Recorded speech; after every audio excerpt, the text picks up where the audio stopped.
నమస్కారము.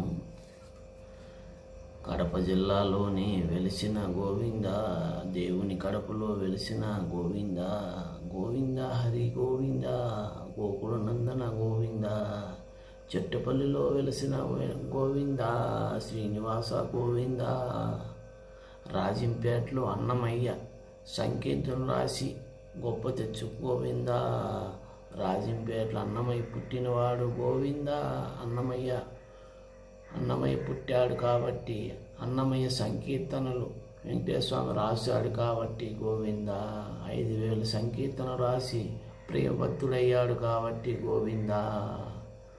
అందుకే కృపతో సంతోషాన్ని మెచ్చి తన పాదాల దగ్గర అన్నమయ్య పెట్టుకున్నాడు గోవింద. గోవింద హరి గోవింద, గోకుల నందన గోవింద. వీళ్ళ నుంచి పోయేటప్పుడు బాగా